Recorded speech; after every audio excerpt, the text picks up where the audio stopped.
Oiga, ya pasaron varios días, ¿no? La marcha de la Generación Z fue el sábado y usted va a decir, oiga, ¿para qué siguen hablando de lo mismo, no? Ya avancemos. Mire, no se trata de hablar de la marcha per se del sábado. Se trata de ver lo que va a venir en siguientes marchas, porque en teoría está anunciada una que todavía no se hace muy oficial para el 20 de noviembre, pero pasando el año viene en marzo, el Día de la Mujer, y después ya sabe lo que se va acumulando, ¿no? Y las marchas en este país, desafortunadamente, sobre todo en la capital, cada vez se hacen más violentas, y sobre todo con el surgimiento de este grupo llamado Bloque Negro, ¿no? Que serán pagados por la oposición, no por la oposición. ¿Quién está detrás de ellos? Que según ayer nos dijo César Cravioto, van a dar con los responsables por los servicios de inteligencia. Usted tiene detenido a un miembro de esta Generación Z y pues, al interrogarlo, oye, pues ¿quién te adoctrina, no? ¿Quién te paga? Quiero pensar que se podría dar con los responsables, con los autores intelectuales de estos señores que vienen a destruir. Fernando Belauzarán, columnista y analista político, está con usted y con nosotros en la línea telefónica. ¿Cómo estamos, Fernando? Qué gusto saludarte. El gusto es todo mío, José Luis. Un fuerte abrazo para ti y para el auditorio. Muchas gracias, Fer.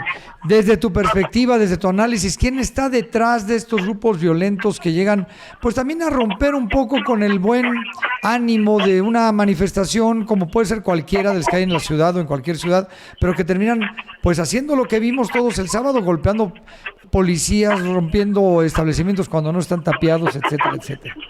Mira, muy buena pregunta. Yo te voy a decir que el único lugar donde no hemos visto a los de estos Bloque Negro es en las manifestaciones de Morena. Ahí es donde no se infiltran. Y te acuerdas que los vimos el 2 de octubre, haciendo y deshaciendo. No los tocaron con el pétalo de una macana, nada, los dejaron hacer y deshacer, y fue una manifestación que convirtió muy violenta el 2 de octubre. Luego se metieron a la UNAM e impusieron paros en algunas escuelas con pliegos petitorios imposibles de cumplir, ¿no? Y tú dices, ¿y por qué no nos dicen quiénes están? Efectivamente, lo que dice Cravioto, dicen que tienen aparato de inteligencia. ¿Y por qué el aparato de inteligencia no nos dice quién está o quiénes son los verdaderos responsables del asesinato de Carlos Manzo? Pero sí llegan a investigar a quienes ejercen legítimamente sus derechos en el marco de la ley y de la Constitución, porque exhiben a jóvenes en la mañanera o nos atacan a nosotros por actuar en el marco de la ley, no estamos escondidos, etcétera. Pero los del Bloque Negro, quién sabe. Y yo te voy a decir que yo lo que vi en la marcha fue una marcha muy copiosa, muy grande, muchísimo más gente de la que se podía imaginar, pero sin embargo el Zócalo se convirtió en una emboscada, porque solo se podía entrar por 5 de mayo, cerraron Pino Suárez, cerraron 20 de noviembre, cerraron 16 de septiembre, cerraron Francisco y Madero, solo había una entrada y una salida. Eso es peligrosísimo, ¿no? Y luego ponen ahí unas vallas al costado de Catedral, donde se oyen detonaciones, donde se ve los gases lacrimógenos. Pues eso, para espantar a la gente. ¿Qué es lo que querían evitar a toda costa? Querían evitar la foto de un Zócalo lleno. Y la verdad es que estuvo semilleno, a pesar de todo esto, de que hicieron todo esto para retrasar la entrada de los contingentes, etcétera. Y luego vimos una feroz represión, porque cuando soltaron a los granaderos, cuando les dieron la orden, estos no iban a buscar quién se las hizo, sino quién se las pagara. Ahora, ¿no? qué bueno que toca ese tema, Fer. Los policías los hemos visto en las manifestaciones desde hace algunos años, bueno, que han sido, y las policías, ¿no? Las agentes también, violentadas, quemadas, escupidas, mentadas de madre. También son mujeres y hombres de casa que llevan sustento a sus hogares y que están maniatados. Y ahora que la policía actúa, se le critica. Entonces, a ver, ¿somos bipolares o somos esquizofrénicos? Cuando actúa porque actúa y cuando no actúa porque, oiga, pues hagan respetar el Estado de Derecho. Entonces, ¿por dónde tenemos que irnos? No, tiene que haber respeto al Estado de Derecho, pero lo que yo te digo es que agarraron a manifestantes pacíficos y agarraron a transeúntes que ni siquiera habían ido a la marcha. Y luego, además, los agarran, los torturan y los acusan hasta de tentativa de homicidio. Es decir, primero, por supuesto que hay que condenar la violencia. Y yo te puedo decir que los contingentes que eran inmensamente pacíficos les gritaban a los que iban de negro: quítense las capuchas, no violencia, etcétera, ¿sí? Porque la manifestación era pacífica. La pregunta es ¿por qué los infiltraron y para qué? Y si tú te fijaste que hay escenas en donde salen los del bloque negro de detrás de las vallas, donde está la policía. ¿Cómo se metieron ahí? ¿Cómo metieron instrumentos pesados de ferretería para cortar? ¿Cómo le hicieron?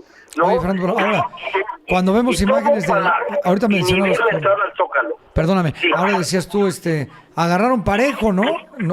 Pues cuando vemos manifestaciones en París y en Washington, llegan con camiones con chorros de agua y agarran parejo, ¿eh? La autoridad es la autoridad, dice quítense. ¿Por qué en México tenemos que hacer ¿por qué tenemos este miedo del 2 de octubre del 68 cuando la gente ahora es más violenta que hace 57 años? Oye, perdón, ¿qué daño hacía la persona que tenía la bandera? Y que me perdone Pablo Vázquez, pero no es que se cayó, llegaron los granaderos, lo tiraron y en el suelo le pegaron con los escudos y lo pusieron a patadas. Eso es lo que vimos. Pablo Vázquez dice que se cayó y que lo fueron a ayudar. Bueno, si lo dejamos, Pablo Vázquez nos va a decir que Carlos Manso se suicidó. Bueno, sí. O sea, hay cosas que ni acá, y además la gente que ya está sometida, está en el suelo y a patadas, y la gente que estaba transitando en el centro histórico, que no tenía nada, que venía acompañando a alguien, los cargaron parejo con personas pues, que ni siquiera fueron a la manifestación. Oye, Fer, como agarran en cualquier país del mundo. Cuando la autoridad se impone, ¿no? Y luego, yo recuerdo la marcha del 2 de octubre, donde están destruyendo todos los centros comerciales, les están robando, y todos decíamos, oye, ¿y cuándo la autoridad va a ejercer? Y ahí no los tocaron. ¿Por qué fueron exactamente a sabotear una manifestación pacífica tan grande, cuya provocación empezó desde hace... Mira, ¿cuándo ha venido todo esto? Tiene que ver con las vallas en el Zócalo. No había vallas en el Zócalo antes de López Obrador. Esas las puso López Obrador. ¿Por qué? Porque López Obrador decidió poner sus aposentos y la oficina del presidente en Palacio Nacional. Fíjate que Lázaro Cárdenas, a quien se supone que rinden culto los de la 4T, Lázaro Cárdenas dijo: yo no voy a vivir en el castillo de Chapultepec, voy a cambiarme a una casa, y se va a Los Pinos. Y López Obrador, en nombre, y eso es lo curioso, en nombre de la austeridad y de la casi autoridad franciscana, se va a vivir al Palacio Colonial más suntuoso de México. Oye, Fer, y eso convierte ese espacio que era de todos, eso se convierte en un espacio de disputa. Pero acuérdate, Fernando, acuérdate cómo estaba la Secretaría de Gobernación en los gobiernos anteriores. No se iban a manifestar a Los Pinos, pero se iban aquí a Bucareli, y era totalmente bloqueado con vallas de metal. ¿Cuántos negocios no tronaron por culpa de las manifestaciones afuera de Gobernación en la época de Peña Nieto, de Calderón? Podía buscarse modificar el lugar de Bucareli, era una idea que estaba, ¿no? Cambié ese lugar. Pero irse al Zócalo, que era un espacio natural de protesta de todas las ideologías, que López Obrador utilizó muchísimas veces, pues eso generó, porque simplemente las vallas ya es una provocación. Fue una provocación para mujeres, es una provocación para jóvenes, etcétera, porque porque además no las ponen en todas las manifestaciones. Cuando son las suyas, las de Morena, no ponen vallas y ponen hasta la bandera. ¿Cómo debe actuar la autoridad en las siguientes manifestaciones? Yo también se lo pregunté ayer a César Cabioto. ¿Cómo van a hacer? Porque vamos a permitir que destruyan, que quemen policías, o tienen que ejercer el Estado de Derecho aunque sea la fuerza. No, tiene que haber, pero tiene que haber labor de inteligencia. ¿Dónde están los del bloque negro? ¿Quiénes son? ¿Por qué los protegen? ¿No?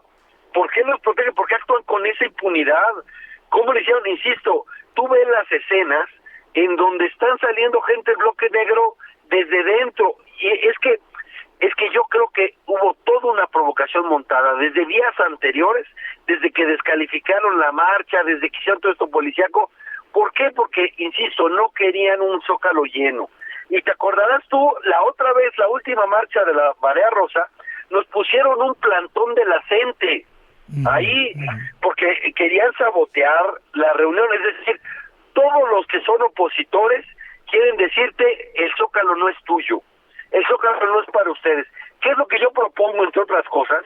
Que le regresen al pueblo de México el Palacio Nacional, que vuelva a ser museo, y que el presidente o la presidenta ahora se vaya a vivir una casa. Si no le gustan los pinos porque quiere hacerle una limpia o la ve ligada al PRIAR, entre comillas, pues que se busque otra casa. Les voy a contar de una persona verdaderamente consecuente, que sí hablaba de austeridad y la practicaba, que era José Mújica, el presidente de Uruguay. Él nunca dejó de vivir en su granja y dijo, yo no voy a vivir a un palacio colonial. Eso dijo Mújica y lo cumplió, y aquí, con el discurso de la austeridad, se van a vivir al palacio virreinal más suntuoso de este país, en donde está el Zócalo, donde ha sido una plaza pública privilegiada para la manifestación desde muchísimos años, por supuesto con los estudiantes del 68 sí, claro, que estaban acá. Entonces regrésenos la plaza a todos, no privaticen la plaza, regrésenle Palacio Nacional a todos los mexicanos para que vuelva a ser museo, y busquen una casa, no pues tienen por qué vivir en palacio como si fueran emperadores. Querido Fernando, se nos va el tiempo, pero hoy no sabes qué gusto me da que nos acompañaras en el programa y a seguir el análisis y esperar a ver qué va a pasar en las siguientes marchas y la manera en la que el trabajo, qué trabajo va a realizar los servicios de inteligencia, que es lo más importante. Y nosotros siempre vamos a promover la manifestación pacífica. Sí. No vamos a ir a la marcha de mañana, porque ¿cómo vamos a ir hacia donde hay un desfile militar? Claro. Nosotros queremos evitar cualquier provocación, al revés, pacífica, pero sí creo que hubo un sabotaje oficial hacia la marcha. Simplemente imagínate que hubiera habido una estampida.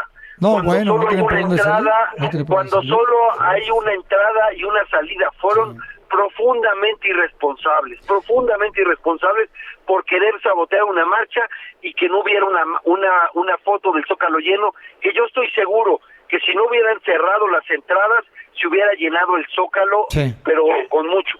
Muchas gracias, José. Abrazo, Fernando, muchas gracias, Fernando Belauzarán. La otra parte de la moneda. Ayer platicamos con la autoridad de la Ciudad de México, hoy tenemos la otra parte de la moneda y trataremos de tener el mejor análisis para usted que nos escucha todos los días.